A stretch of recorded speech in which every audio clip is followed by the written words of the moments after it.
In this icebreaker activity and warm-up, the children are asked to form a circle and to go around and each say their name and do a movement based on how they're feeling today. You can show an example of how you are feeling. For example, feeling happy, therefore the movement would be spinning around. When each child does a type of movement, you go back to the initial person who started a movement and put them all together. These movements can be small or large, depending on what the child would like to do. This activity can be done in many different ways. When sitting down at the table and just being able to move their necks and their arms, or sitting on the floor and they can only use their hips, legs, and ankles to do a movement. The next activity is called the human die. In this activity is a DIY. The materials are the following: 6 cardboard square pieces, masking tape, 6 different joints of the body, scissors, and music.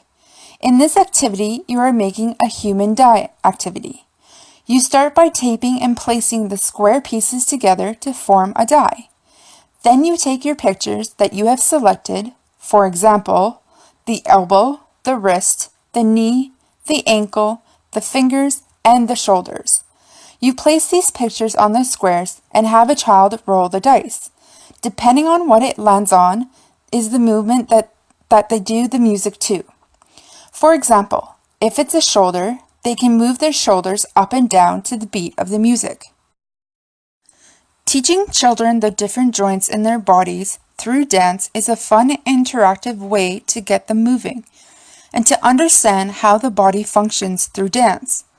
Talking and asking questions about the different joints enhances the children's understanding, and having them do a movement through different types of music broadens their perspective on culture and ethnicity.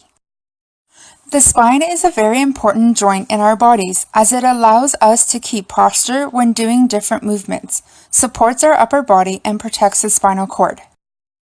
The neck is used for helping your eyes see and moving around the room. It helps you look up and down and side to side. This joint can be used in all types of dance or while listening to music and bobbing your head. Moving our shoulders back and forth creates a shimmy. Moving it up and down can be to the beat of the music. This too can be used in any form of dance, for example, bhangra, salsa, hip-hop, etc. The elbow helps our arms bend and stretch. When we point, we are using our elbows to stretch our arm. In hip-hop, you can use your elbows to point in different directions and thrusting your body to pop. The wrists are used for bending and rotating in a circle. It can also be used in classical Bollywood dancing. Another style you can do this is called locking.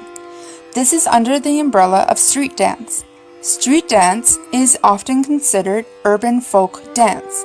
It has evolved for many years outside dance studios in available open spaces such as the streets, dance parties, block parties, parks, and schoolyards. Our fingers can be used for pointing or for finger dance called tutting. This is when you move your fingers to change the angle of your arms according to the beat. There is a type of dance called belly dancing that uses your hips to hit the beats of the music. It's a type of shimmy you do with your hips. In this movement, you can also wear a coin belt, which helps emphasize the hips and the movement. These 3 movements, the foot, the ankle, and the toes, are also used in any type of dance. Another form of dance is ballet. Ballet, you are using these joints to help support your weight, movements, and to move around the floor. These 3 movements, the foot, the ankle, and the toes, are also used in any type of dance. Another form of dance is ballet. Ballet, you are using these joints to help support your weight, movement, and to move around the floor.